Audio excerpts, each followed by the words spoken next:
नमस्कार, मी पंजाब डक राज्यातल्या शेतकऱ्याला सांगू इच्छितो की 30 मे पर्यंत पावसाळ्यासारखा पाऊस पडणार आहे, म्हणून हा अंदाज लक्षात घ्यायचा.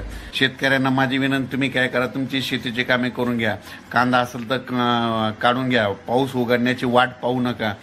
हळद असेल तर तुम्ही हळदीचे शिजवून वाळू घालून झाकून ठेवण्याची तयारी ठेवा. त्याच्यानंतर ज्यांचा मूग चालू आहे, भुईमूग चालू आहे, बरेच शेतकऱ्याचे फोन येईल की भुईमूग काढायला थांबवतं. मी म्हणलं तुम्ही काढून घ्या, कारण की पाऊस काय उघडणार नाही. आणि याच्यामध्येच काय होणार आहे, हा पाऊस काय होणार आहे, 30 मे पर्यंत असा चालू राहणार आहे. दररोज दोन दिवस एक भागात मुक्काम करत. आणि 30 मे नंतर काय होईल, परत मान्सूनचा पाऊस येईल, लगेच मान्सून याच्यामध्ये इन्व्हॉल्व्ह होऊन जाईल, म्हणजे याच्यात सामोन जाईल. आणि जूनच्या पहिल्या आठवड्यात यंदा मात्र मिरगी पेर होण्याचा चान्स आहे, म्हणून हे सगळ्यांनी लक्षात द्यायचं. आणि राज्यातल्या शेतकऱ्याला सांगू इच्छितो की मान्सून पूर्व पाऊस चांगला कोसळणार आहे, म्हणून हा अंदाज लक्षात द्यायचा.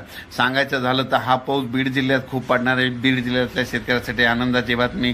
त्याच्यानंतर बीड जिल्हा, धाराशिव जिल्हा, लातूर जिल्हा, सातारा, सांगली, सोलापूर, कोल्हापूर, नगर, पुणे, नाशिक, पुन्हा नंदुरबार, धुळे, जळगाव, बुलढाणा, अमरावती, अकोला, वर्धा, नागपूर, भंडारा, गोंदिया, चंद्रपूर, त्याच्यानंतर परभणी, यवतमाळ, वाशिम, हिंगोली, बीड, जालना, संभाजीनगर, म्हणजे सांगायचं झालं सगळीकडे पाऊस पडणार आहे, म्हणून हा अंदाज लक्षात ठेवा.